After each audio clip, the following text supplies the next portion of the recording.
नमस्कार। आप देख रहे हैं खबर नहीं हकीकत के इस बुलेटिन में आपका स्वागत है। भारतीय वायुसेना के हमले से पाकिस्तान के परमाणु हथियार सुविधा में रेडियोधर्मी रिसाव होने का कोई निश्चित प्रमाण नहीं है। यह दावा हाल ही में सोशल मीडिया पर अटकलों और भारत के ऑपरेशन सिंदूर के बाद सोशल मीडिया पर चली अपुष्ट रिपोर्टों के उत्पन्न हुआ है। यह सही है कि भारतीय वायुसेना ने पाकिस्तानी सैन्य और आतंकवादी बुनियादी ढांचे पर हमले किए थे, जिनमें नूर खान और सरगोधा के मुसाफ जैसे एयरबेस शामिल थे, जो किराना पहाड़ियों के पास स्थित है, जो एक कथित परमाणु भंडारण स्थल है।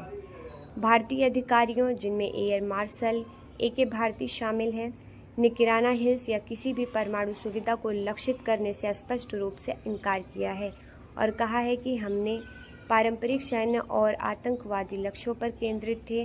भारतीय विदेश मंत्रालय ने भी स्पष्ट किया है कि अभियान पारंपरिक क्षेत्र में ही रहे। रेडियोधर्मी रिसाव के बारे में अटकलें तब तेज हो गईं जब अमेरिकी B-350 MMS विमान, जो रेडियोधर्मी संदूषण का पता लगाने के लिए डिज़ाइन किया गया था, ने हमलों के बाद पाकिस्तान के ऊपर उड़ान भरी। साथ ही मिस्र के एक विमान के बोरान ले जाने के अपुष्ट दावे भी सोशल मीडिया पर किए गए, जो विकिरण को दबाने के लिए उपयोग किया जाने वाला पदार्थ है।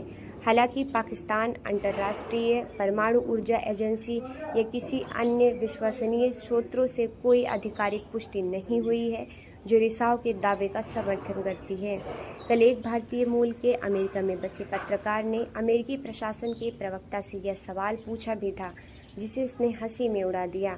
इस बारे में सोशल मीडिया पर एक वायरल दस्तावेज जो विकिरण रिसाव का दावा करता है, उसे फर्जी पाया गया है, क्योंकि इसमें स्वरूपण और वर्तनी की त्रुटियां हैं और इसमें वर्णित पाकिस्तान के परमाणु नियामक प्राधिकरण में इंजीनियर मलिक असद रफ़ीक जैसे सत्यापित अधिकारियों का कोई वजूद ही नहीं है। कुछ स्रोतों, जैसे कि युद्ध इतिहासकार टॉम कूपर ने दावा किया कि भारत ने मुसाफ एयरबेस पर एक परमाणु भंडारण स्थल के प्रवेश द्वार पर हमला किया, लेकिन इन दावों में प्राथमिक स्रोतों से पुष्टि की कमी है और खुद भारतीय अधिकारियों द्वारा इसका खंडन किया गया है। इसके अलावा विशेषज्ञ बताते हैं कि परमाणु सुविधा पर बिना किसी पता लगाने योग्य रेडियोधर्मी बादल के हमला करना अत्यधिक मुश्किल है। ऐसी किसी वर्षा की पुष्टि नहीं हुई है।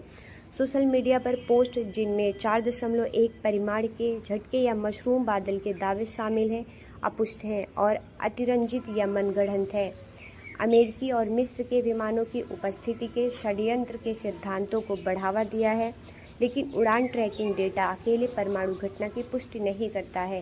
विश्वसनीय साक्ष्य की कमी, परमाणु स्थलों को लक्षित करने के रणनीतिक जोखिम और 1988 के भारत पाकिस्तान परमाणु सुविधाओं पर गैर हमला समझौते के प्रति भारत की प्रतिबद्धता को देखते हुए यह दावा अत्यधिक असंभव लगता है।